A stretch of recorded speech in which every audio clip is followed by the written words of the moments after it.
Buenas tardes. Hoy vamos a estudiar nuestra lección número 8 de Génesis 32 al 36. Iniciamos con una oración. Padre nuestro que estás en el cielo, santificado sea tu nombre, venga a nosotros tu reino, hágase Señor tu voluntad, aquí en la tierra como en el cielo. Bendito Padre eterno, Yahweh de los ejércitos de Israel, aquí estamos, Padre eterno, delante de tu santa presencia, pidiéndote misericordia, Padre mío, pidiéndote que quites todo lo que te estorbe de nuestra mente, de nuestro corazón, mi Señor bendito Dios.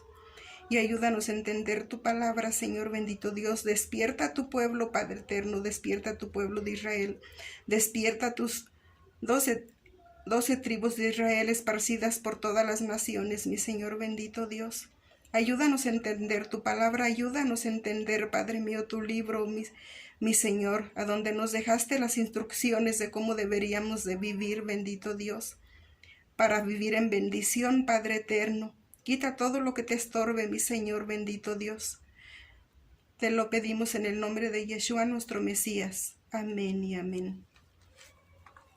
Iniciamos, hermanos, en Génesis 32:3, y dice: Y envió Jacob mensajeros delante de sí, a Esaú su hermano, a la tierra de Seir, campo de Edom. En Génesis 32:7 dice: Entonces Jacob tuvo gran temor y se angustió, y distribuyó el pueblo que tenía consigo, y las ovejas y las vacas, y los camellos en 2 campamentos.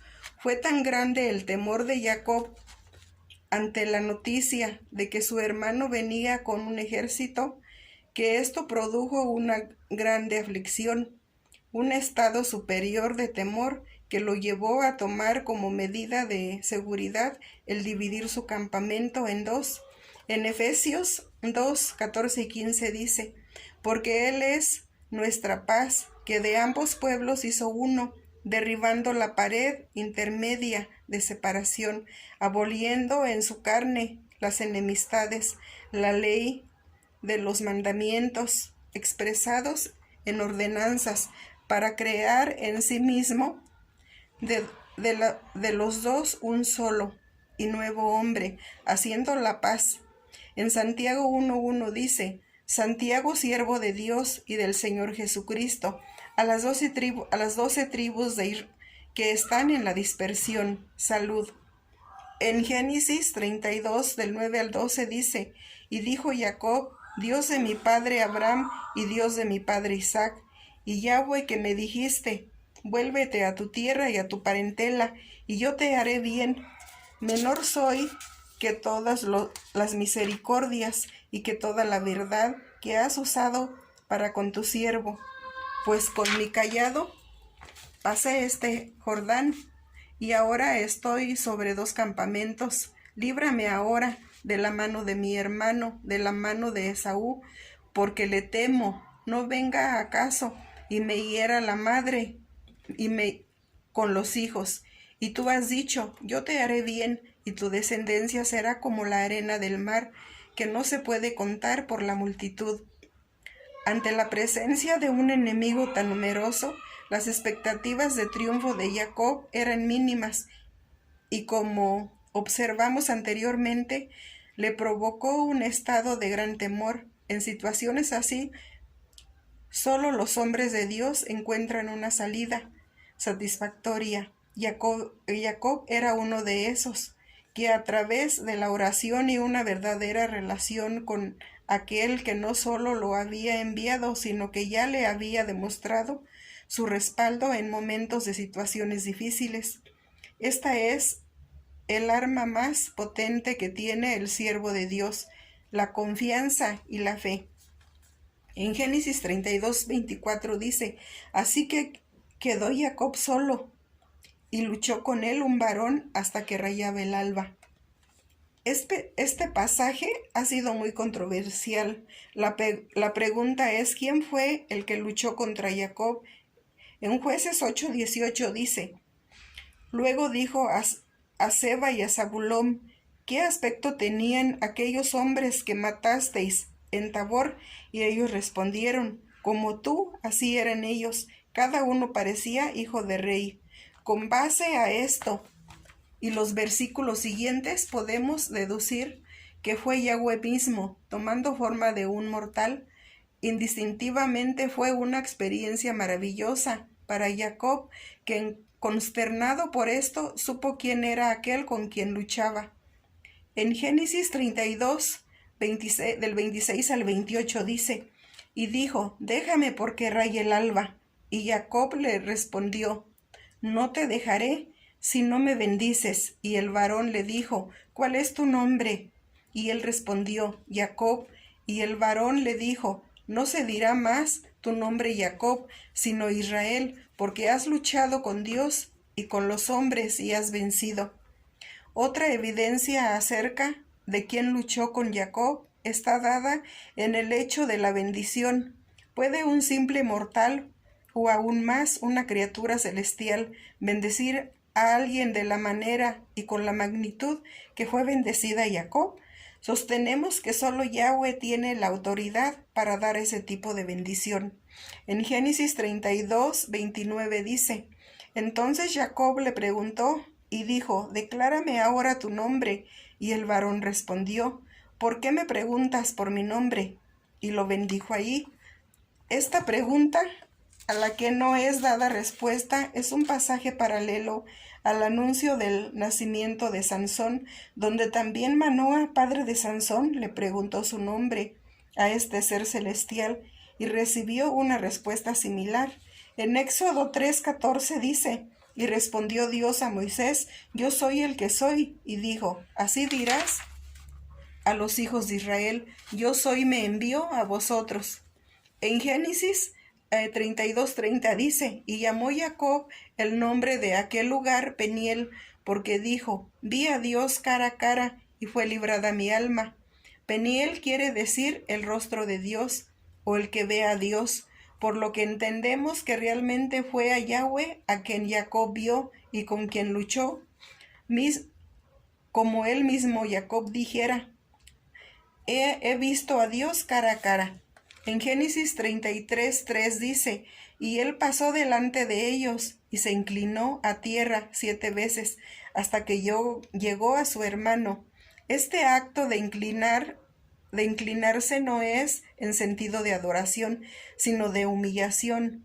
El número 7 significa perfección, por lo que deducimos que fue una humillación perfecta, íntegra, real y transparente. Aquí Jacob reconoció a su hermano Esaú como superior a él. Mi hermano mayor, como dijo el apóstol Pablo, no hagan nada por rivalidad ni por vanagloria, sino estimen humildemente a los demás como superiores a ustedes mismos. En Génesis 33:4 dice, pero Esaú corrió a su encuentro y le abrazó y se echó sobre su cuello y le besó y lloraron. El acto de humillación de Jacob hace que Yahweh sensibilice el corazón de Esaú, hace que toda la ira y deseo de venganza de Esaú sean puestos a un lado y ese sentimiento de familia y hermandad salga a flote sobre los demás sentimientos. Esta fue otra de las grandes victorias de Yahweh que Yahweh le dio a Jacob en su vida. La palabra dice, cuando Yahweh se agrada de la conducta de una persona, puede hasta convertir a sus enemigos en aliados. En Génesis 33:5 dice, y alzó sus ojos y vio a las mujeres y los niños y dijo, ¿quiénes son estos? Y él respondió, son los niños que Dios ha dado a tu siervo. Jacob reconoce que todo lo que tiene, en especial su familia, han sido regalo de Yahweh para él. En Proverbios 18:22 dice, el que haya esposa, haya el bien y alcanza la benevolencia de Yahweh. Aquel que encuentra una buena esposa, encuentra gran bien. Él ha recibido el favor de Yahweh. En Salmo 127:3 dice, he aquí, herencia de Yahweh son los hijos, casa de estima, el fruto del vientre. Los hijos también son un regalo de Yahweh, el fruto del vientre es una recompensa. En Génesis 33:10 dice, y dijo Jacob, yo no te ruego si he... y dijo Jacob, no, yo te ruego si he hallado ahora gracia en tus ojos, acepta mi presente, porque he visto tu rostro, como si hubiera visto el rostro de Dios, pues que con tanto favor me has recibido. Jacob reconocía que solo por obra de Yahweh esta situación estaba pasando. El hecho de que Esaú dejara de lado sus sentimientos de venganza solo podrían ser por la obra del Altísimo. Por eso Jacob reconoce que el ver el rostro de su hermano era como ver a Dios mismo. Solo él podía hacer que su hermano lo recibiera favorablemente. En Génesis 33:13 dice, y Jacob le dijo, mi señor sabe que los niños son tiernos y que tengo ovejas y vacas paridas, y si las fatigan, en un día morirán todas las ovejas. Un siervo fiel de Yahweh reconoce y cuida lo que le ha sido dado. Jacob reconoció que sus posesiones eran bendiciones de Yahweh, eran bendiciones del Altísimo para él, y por consiguiente era responsable de ellas. Debemos cuidar las bendiciones que Yahweh nos da, ya que es muestra de cuánto apreciamos los favores del Eterno, y dice mucho de cuán agradecidos somos. Especialmente vemos cómo Jacob concentró su atención en los más indefensos y vulnerables, tarea de atención que tiene todo aquel que es llamado a cuidar. En Génesis 33:17 dice, y Jacob fue a Sucot y edificó ahí casa para sí, e hizo cabañas para su ganado. Por tanto llamó el nombre de aquel lugar Sucot. La palabra Sucot quiere decir cabaña, lo cual puede dar la idea de algo temporal. Es decir, que los planes de Jacob no era permanecer mucho tiempo en ese lugar. Este no era su destino final. Por eso, mientras el pueblo de Israel anduvo en el desierto, viviendo en estas cabañas, porque su destino final era la tierra prometida a Abraham y a su descendencia, no era el desierto. En Génesis 33:18 dice, después Jacob llegó sano y salvo a la ciudad de Siquem, que está en la tierra de Canaán, cuando venía de Padán Aram, y acampó delante de la ciudad. Esto nos muestra que Jacob no perdió ninguno de sus bienes, pero no solo en cuanto a lo material, sino también en cuanto a lo espiritual. Permaneció íntegro y cuidado, tanto en sus bienes materiales como en su relación con Yahweh. En Génesis 33:19 y 20 dice, y compró una parte del campo donde plantó su tienda, a la mano de los hijos de Amor, padre de Siquem, por 100 monedas, y erigió ahí un altar y lo llamó el Dios de Israel. El deseo de Jacob era establecer un lugar y dedicar un espacio para la adoración a Yahweh. Por eso compró esa tierra para levantar ahí un altar al Eterno y lo llamó el Poderoso de Israel. Este es el primer altar que Jacob construye, puesto que lo hecho anteriormente en Betel fue solo erigir una piedra como señal, no fue establecido como un lugar de adoración, como en este caso. En Génesis 34:2 dice, y la vio Siquem, hijo de Amor, Heveo, príncipe de aquella tierra, y la tomó y se acostó con ella y la deshonró. Dina había salido a conocer las lugareñas.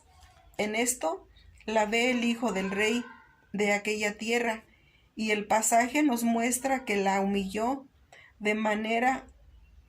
la manera de entender este acto es ver la codicia sexual que allí se manifestó. Por eso el príncipe abusó de su poder y la violó.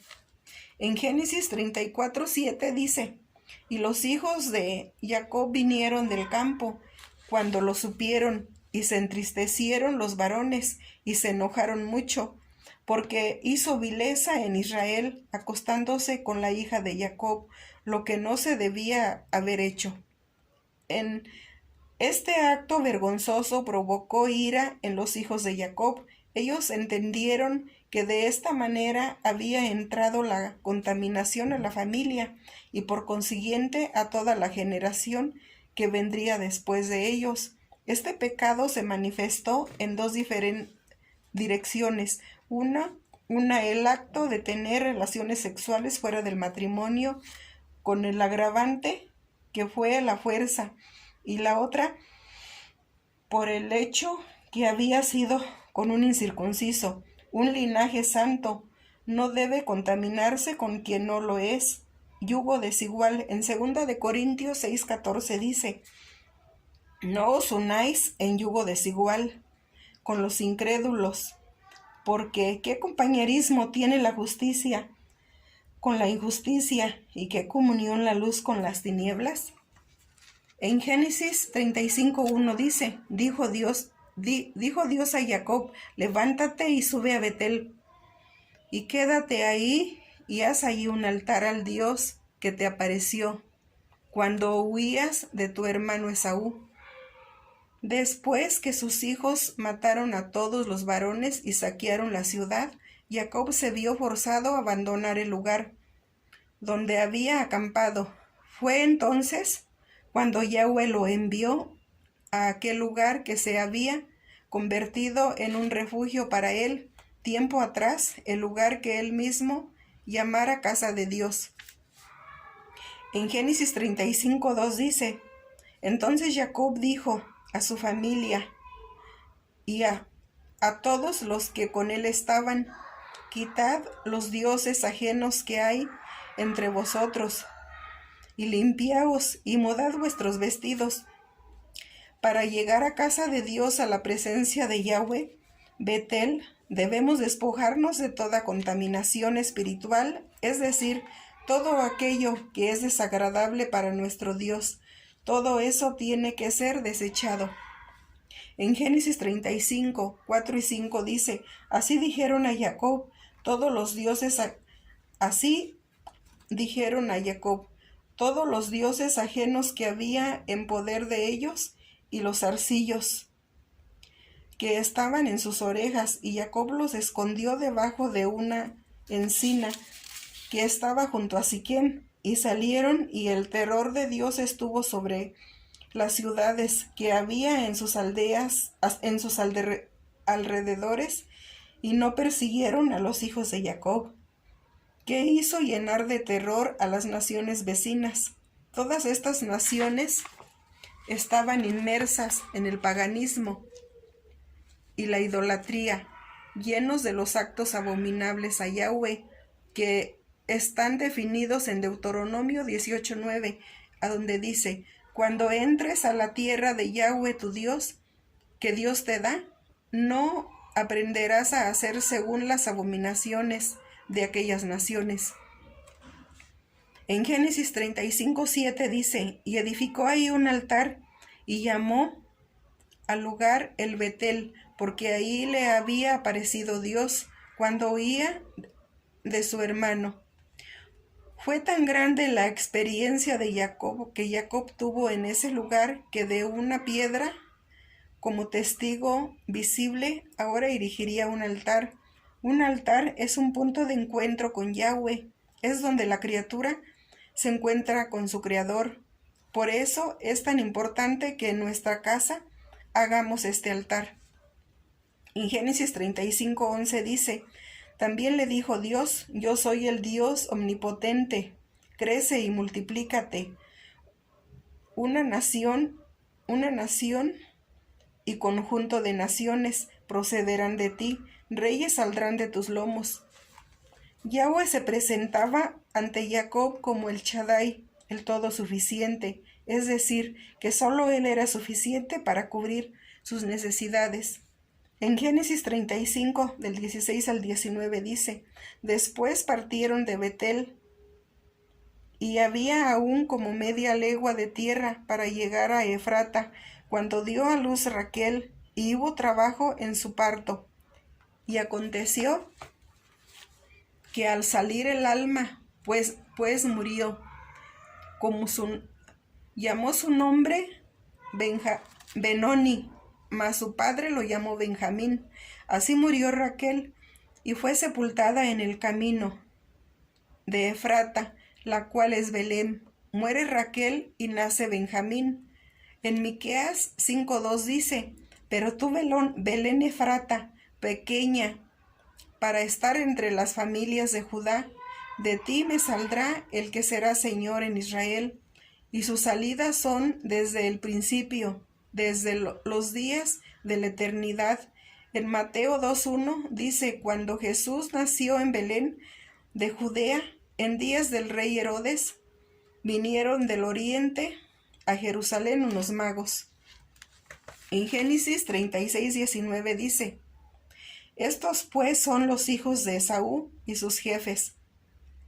Él es Edom. Este pasaje narra la genealogía de Esaú. Si analizamos bien podemos notar dos cosas. Primero, estaba llena de inmoralidad sexual, específicamente la promiscuidad, y segundo, que los hombres de todos estos clanes corresponden a lugares geográficos circundantes a Israel, por lo que podemos apreciar que todos los enemigos que se levantan hoy contra Israel descienden de Esaú. Las conclusiones de este estudio: confiar en las promesas del Eterno trae gran bien en los momentos difíciles, ya sean provocados por nuestras propias decisiones del pasado o por momentos de prueba que nos llegan a todos. Sus promesas eternas nos sostienen y nos ayudan a avanzar en victoria. Cada encuentro que tenemos con Dios nos eleva a un nuevo nivel de santidad y comunión con Él. Dios ha establecido formas para encontrarse con nosotros, y ellas nos elevan en los peldaños de la espiritualidad y comunión. Estas formas son: 1, la oración; 2, el guardar el sábado, día de descanso; el 3, guardar sus fiestas de Dios; el 4, practicar la justicia del reino de los cielos; y lo primero, guardar sus mandamientos.